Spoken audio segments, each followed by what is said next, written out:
Hello, everyone, and welcome to Living from the Heart. If you're just joining us for the first time, welcome and namaste.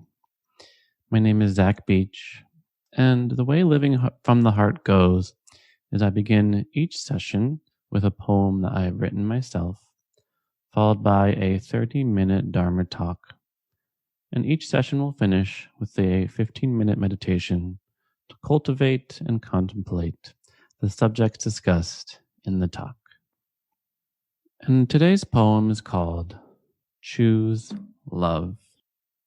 And this is from my collection, Drinking Roses on Sunday. When your son crashes the family car, the one you spent half your salary on, but gosh darn it, he made it out alive, choose love. When forgiveness comes knocking on your front door, but the doorknob is too hot to handle and you've been burned enough, see that you deserve more than a few thousand diamond rings and choose love. When the heat of anger boils over and you get so mad you could just find rest in the soft clouds of your own heart and choose love. When grief turns into a crashing tidal wave threatening to take you down with it, hold those that are close to you even closer and choose love. When failure is too close for comfort and no one questions your abilities more than you do, tune into the vibrations of the universe coursing through those veins and choose love. When for some crazy reason, or any reason at all, you can't stand yourself and you want to bang your head a few times on a brick wall until your brains fall out, try coloring that gray matter with a little pink and blue and choose love. When that boy doesn't call you back again and your heart feels like it's been splattered across a car windshield, let the tightness in your chest explode into a million violet petals and choose love. Sometimes when something is broken, you have to break it even further to put the pieces back together. And sometimes the gods envy you because you can hold your breath and create joys that fly over mountains, like a good piano song or a sparkle in someone's eye. And the theme of this talk is on the importance of making love a conscious choice that we make in our life. I want to talk about what it means to truly choose love, and I want to talk about what so often gets in the way.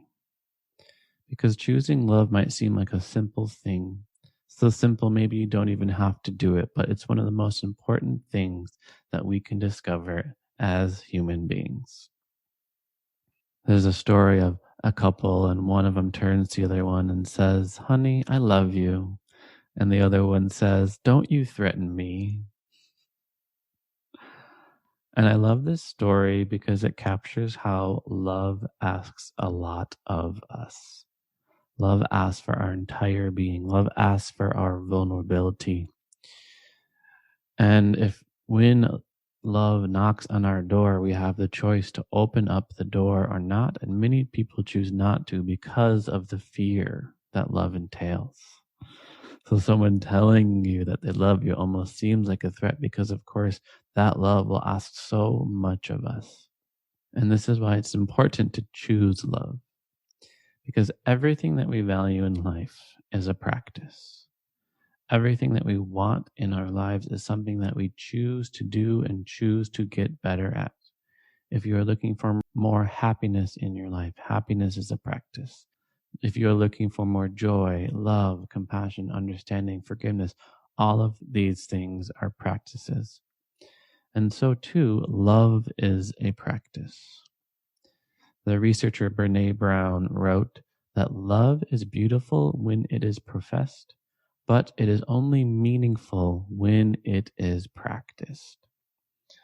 So obviously saying I love you is quite easy, but your response involves so much. It becomes meaningful when we actually practice and do actions to bring love into our lives. The Dalai Lama put it this way. He says, no matter what is going on, never give up. Develop the heart. Too much energy in your country is spent developing the mind instead of the heart. So be compassionate, not just to your friends, but to everyone. Be compassionate. Work for peace in your heart and in the world. Work for peace. And I say again, never give up. No matter what is going on around you, never give up. The Dalai Lama's teaching captures what's so important about our practice is it involves two fundamental attitudes. One of never giving up, what you might call tapas or discipline or gumption. And two, completely letting go, what you might call vairagya or non-attachment or surrender. So every day we can wake up and choose love. And if during that day things happen and we forget about our intention, that's okay, because the next day offers another opportunity to also choose love. And we're choosing love as a practice, as a recognition that it is important to view love as a skill. And if you want to get better at anything in life, like playing the violin, like playing the piano, it involves practice. And the reason most people do not practice love is because it runs so contrary to people's general experience. Many people have what psychologists call destiny beliefs. And destiny beliefs are rooted in that fairy tale story that we have all been exposed to some point in our lives, because it's written about in our stories, in our movies, and in our songs. And destiny beliefs hold that your primary task in life is to find the right person. And when you do find the right person, you will fall madly in love with each other. Love will erupt like a volcano between the two of you, and you will live happily ever after. And there's no work you need to do with this person, there's no growth you need to do with this person. And that initial spark of falling in love with somebody will, of course, last forever. And destiny beliefs, sometimes called twin flame or soulmate beliefs, they can be useful in a lot of ways. They can be inspiring in a lot of ways. But there's a few fundamental problems if this is your primary belief systems around love. One of the problems with destiny beliefs is that it makes love out of your control. You think that your primary task is to find somebody, and once you do find this person, then your love will just happen. And if your love doesn't happen with this person, then clearly you didn't choose the right person and you can choose somebody else.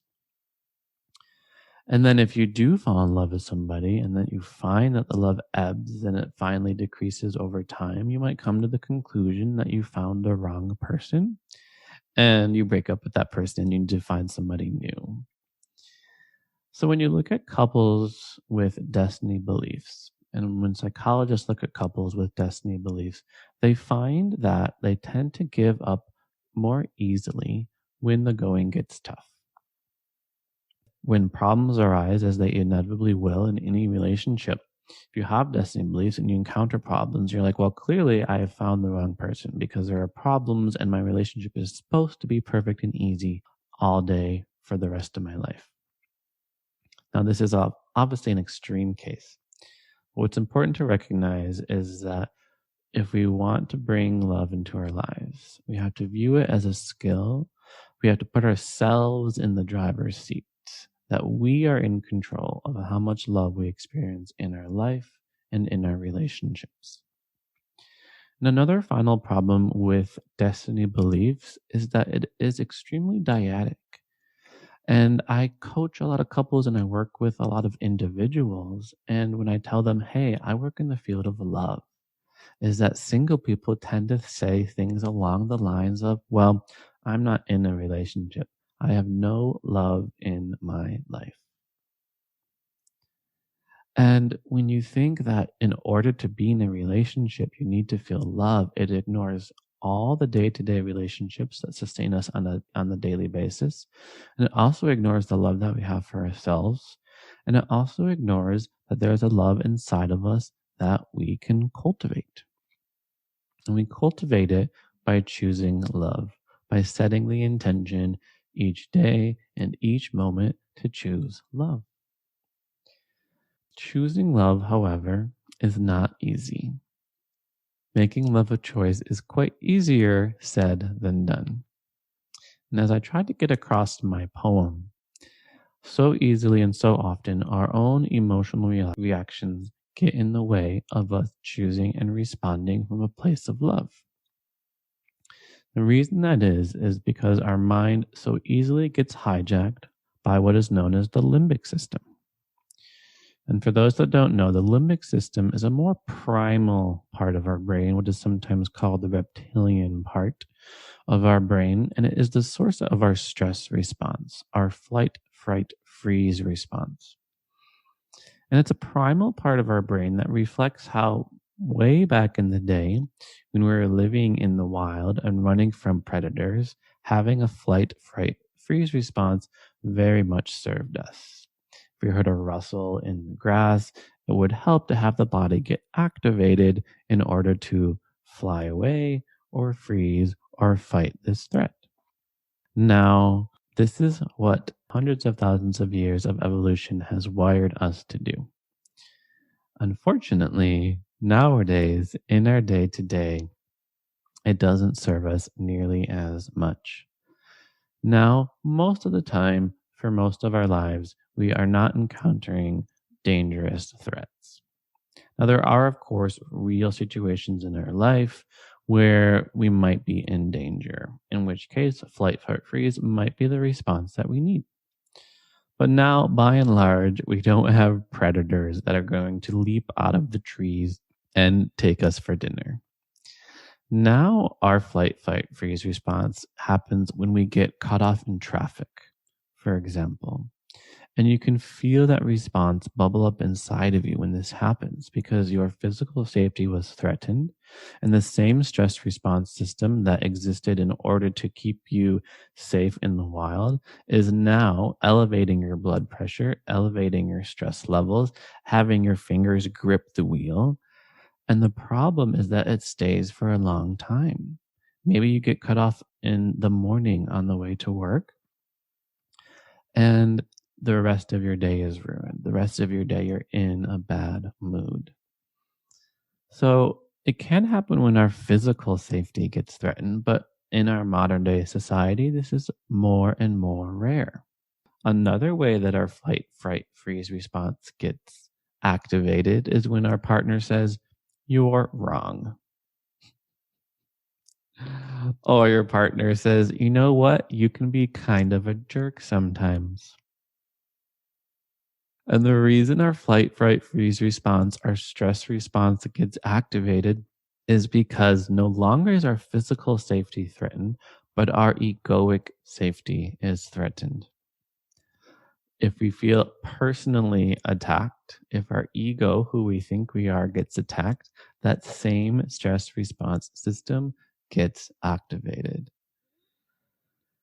And relationships, intimate relationships, are incredible in the different ways that they do indeed trigger us. And that our partner can say something relatively innocuous, and suddenly our ego feels threatened, and our stress response gets activated, and our limbic system takes over. There's a story of a man in a doctor's office, and the doctor says, "I'm sorry, I have some bad news, but you have cancer." And the man balks at hearing this and he says, "I want a second opinion." And the doctor says, "Okay, you're ugly too." And I love this joke because it reflects how we protect our egoic identities. We try to create a solid and separate sense of self, and we try to build up this sense of self. And when that sense of self gets attacked, we get defensive. We become what Chogyam Trungpa calls a bundle of tense muscles defending our existence. And when we do feel attacked and when the ego does feel threatened, again, our limbic system gets activated. And this happens so much in our intimate relationships. Also, because of our evolutionary history. When we were infants, we needed somebody to be there to love and take care of us. We needed somebody to provide us with food, shelter, and belonging. So, to an infant, am I loved and will I survive? Are essentially the same question. And evolution is notoriously conservative. So, the same primal functioning that existed in our early relationships show up later in our adult romantic relationships. In other words, our adult romantic relationships will bring up our own childhood wounding. Fortunately, there's a reason for this. And there's a reason our childhood wounding comes up so that it can be healed. So, as an adult, the same triggers about our survival can come up in a relationship. So, our partner saying, I'm leaving you, triggers the same flight, fight, freeze response. And we associate being in relationship with our own survival. And we get what we might think of as a fear of abandonment. And this is so important to know in our intimate relationships because one of the most important functions of our relationships is to establish a sense of safety and security. And in order to do that, we have to control our limbic system because the limbic system will hijack the higher cortical functionings of the mind. You might know the psychologist Daniel Siegel, and in his book Mindsight, he points to 9 of the major functions of the prefrontal cortex. Prefrontal meaning right behind the front of your forehead. And this prefrontal cortex includes so much important functioning for our stress and for our loving relationships.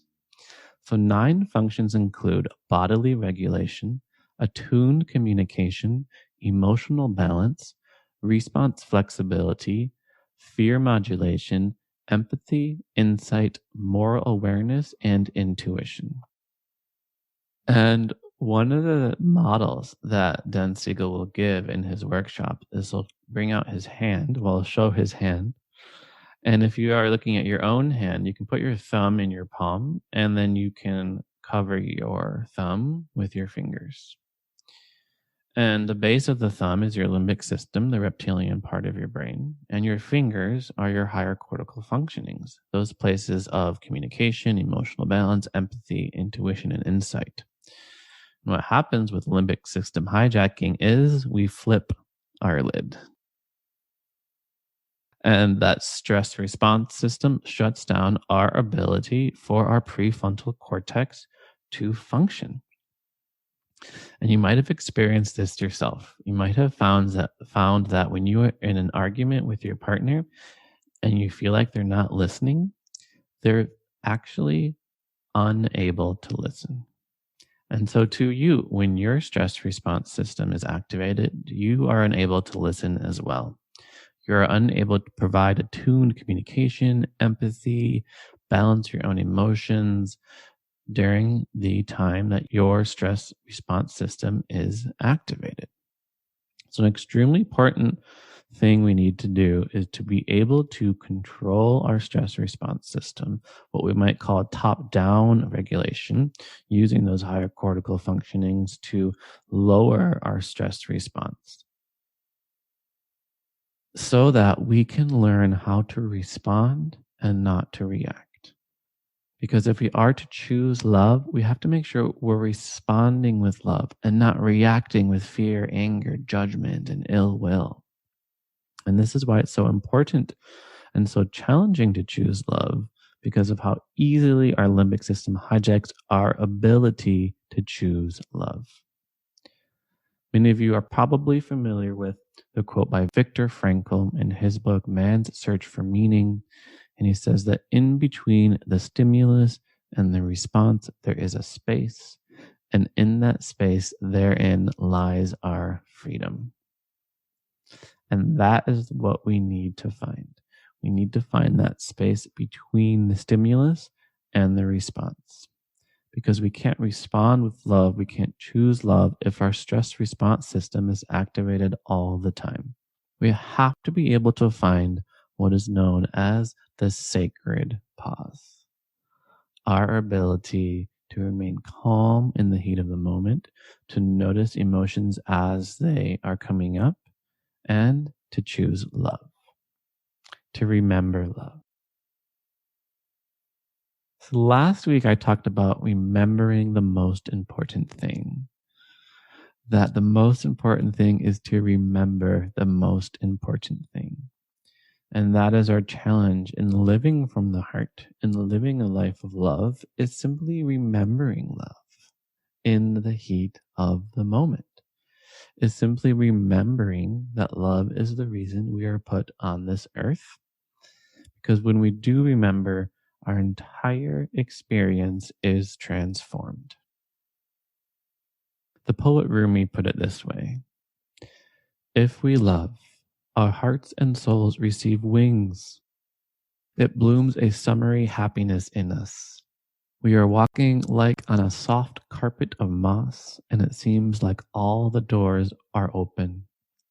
From our smile, we build bridges, and our heart is sleeping under the open sky. We are entirely without fear.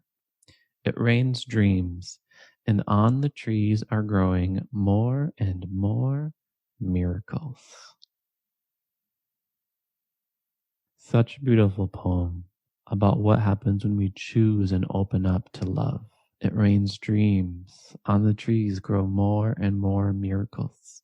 We experience a connection with all beings everywhere, not only other people, but the trees, the sky, and the world that we live in. But the first line of that poem is, if we love. Only then will our hearts and souls receive wings, is if we love. And a lot of people do not remember love. A lot of people are also unable to choose love because they are in a place of endless reactivity. And they don't realize that in every moment we are given a choice of whether or not to love. So we have to be able to take what we call the backwards step. We have to enable our top-down integration, allowing our higher cortical functioning of empathy, awareness, and insight, allow that to regulate the limbic system hijacking so that we can choose love when we enter challenging situations in our life. So for today's meditation, I want to guide you through what are known as the 4 foundations of mindfulness: mindfulness of the body, mindfulness of feelings, mindfulness of mental states, and mindfulness of phenomenon themselves, and then have us return to love at the end. Because that's the trick of living from the heart, is we have to be able to notice anger arising and come back to love. We have to notice fear arising and come back to love.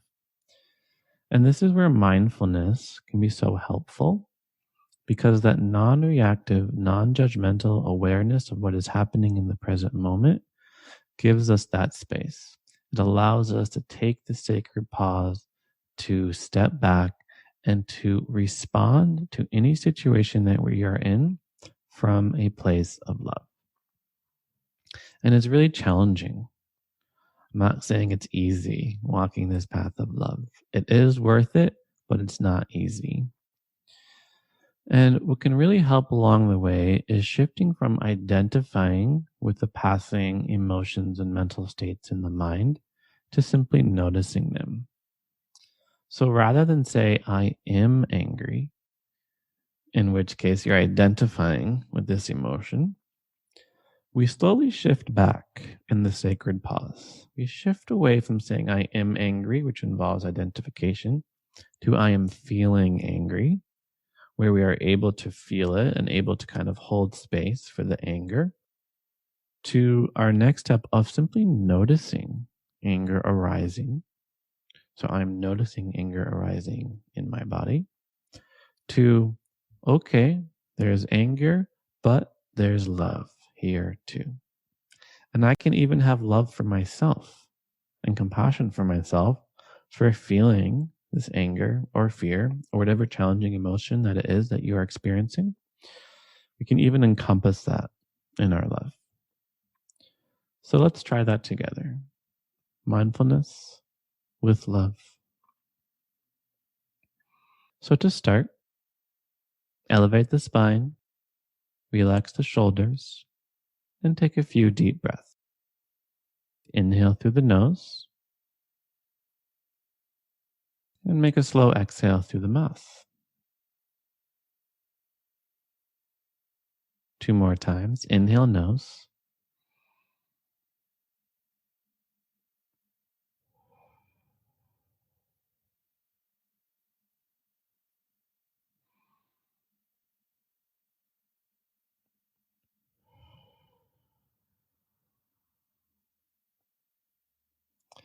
And then simply inhale and exhale out through your nostrils. And let us first simply try to relax. We can use the breath as an odometer for how the body is doing. So as you take deep breaths, see if you can smooth out your inhale and exhale. See if you can deepen your inhale and exhale. And see if you could allow that slowing of the breath to naturally calm the body, heart, and mind.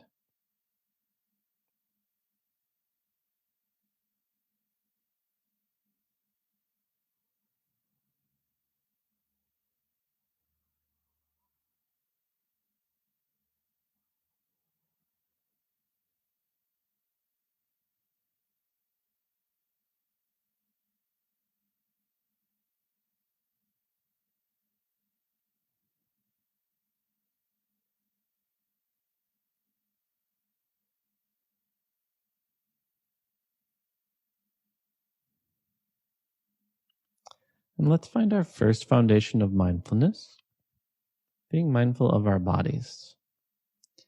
So take a few moments to simply feel. Feel into your body. Feel into your feet on the earth, or perhaps your tailbone on the earth. You can feel any air across your skin or clothes on your body. You can feel your breath. Even any positive or negative sensations, we can simply notice them. So maybe there is slight pain somewhere, itching, or heaviness. As you take a stock of what your body's feeling right now, without pushing away or pulling in, just notice what is happening, what is real and true for you right now.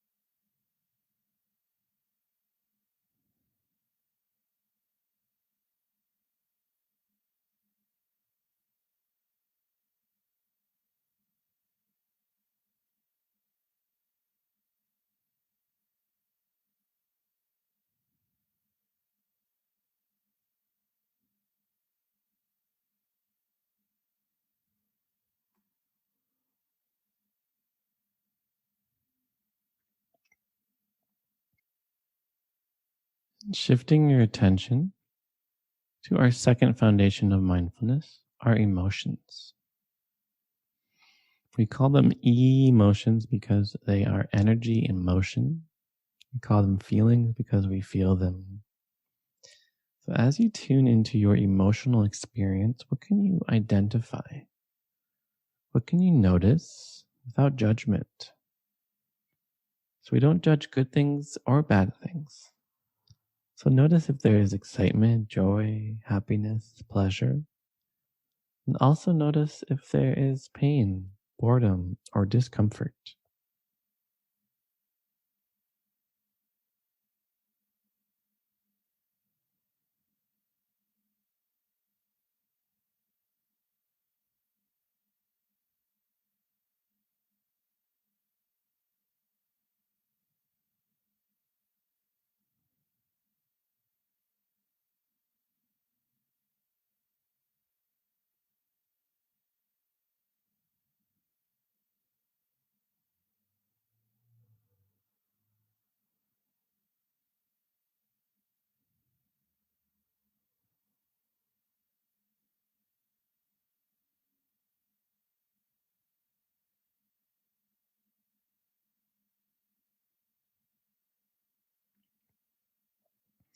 And as you try to identify what your emotions are, also notice where they are.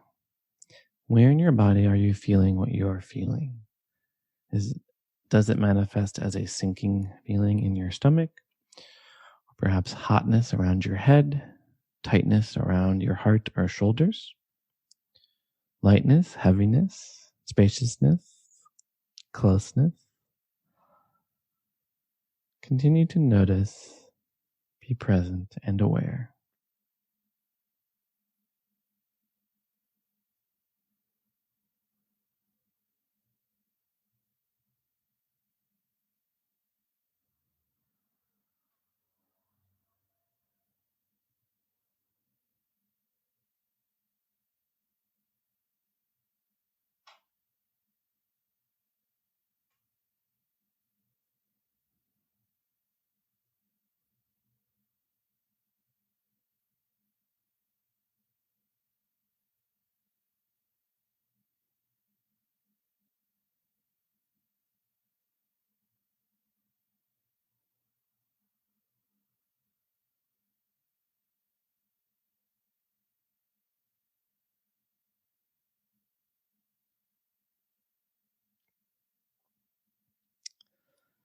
Next, shifting our attention from our emotions to our thoughts, to our mental activities.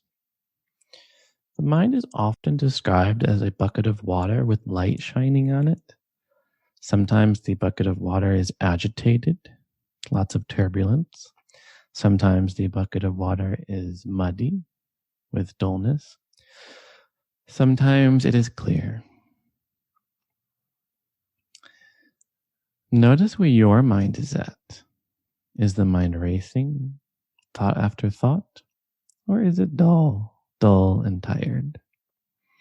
Is it clear and spacious?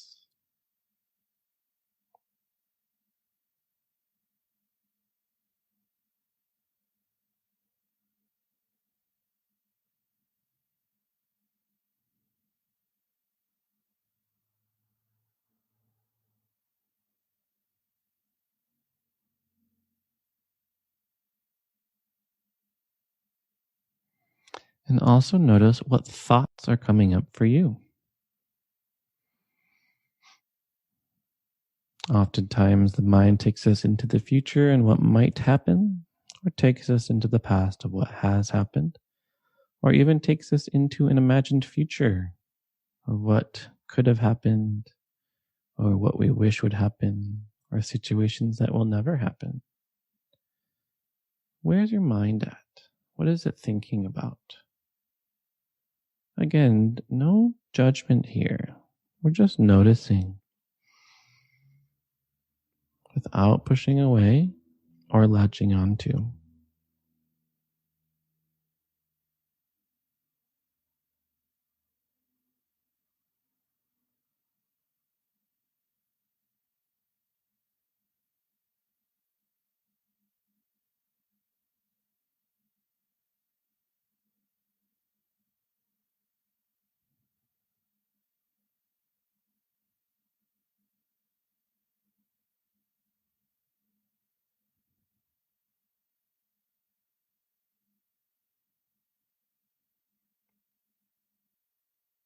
Moving forward from mental faculties to our phenomenon themselves. So, in this case, as you probed into your sensations, your emotions, your thoughts, is there anything stable and lasting? Is there anything underneath of that? As you unite your understanding of yourself, unite it with the world.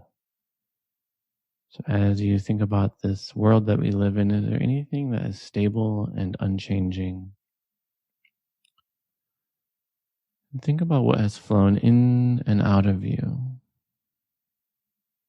Your body is 90% water and exchanges water with the rivers and oceans and clouds of the world.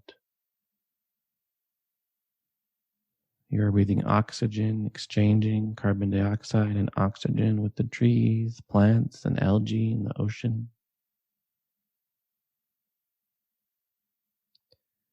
Food enters your body and leaves. Notice the changing, flowing nature of everything. See if there's anything underneath of that, anything that lasts, anything that remains constant.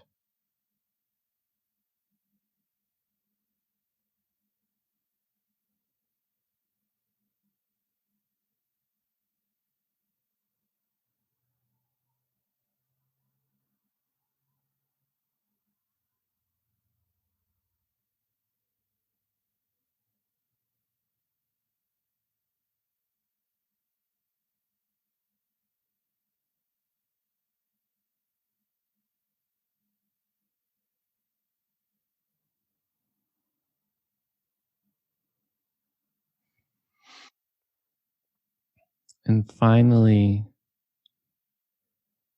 once we've taken our backward step, noticing what arises and falls, come back to love.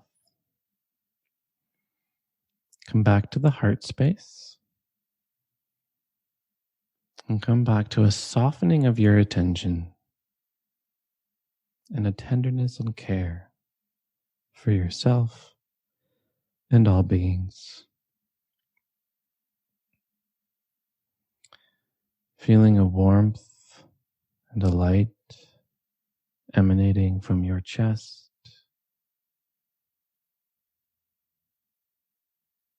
Tune in to the love that is inside of you.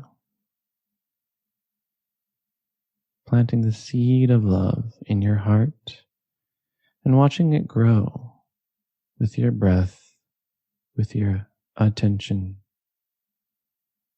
with your presence.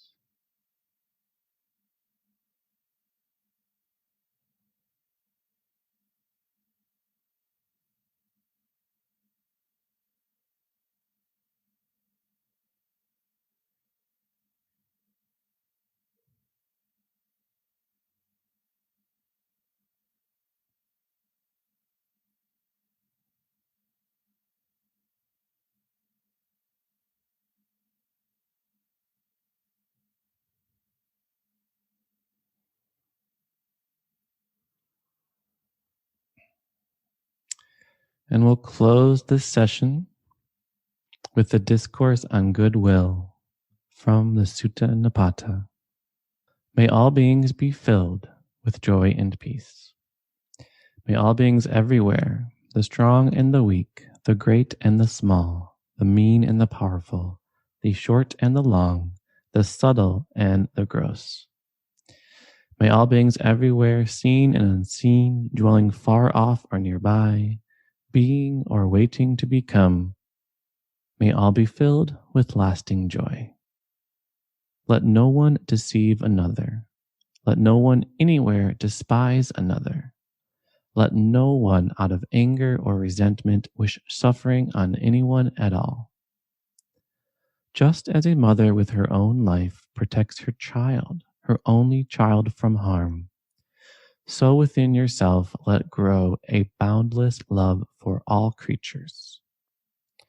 Let your love flow outward through the universe, to its height, its depth, its broad extent, a limitless love without hatred or enmity. Then, as you stand or walk, sit or lie down, as long as you are awake, strive for this one pointed mind, and your life will bring heaven to earth.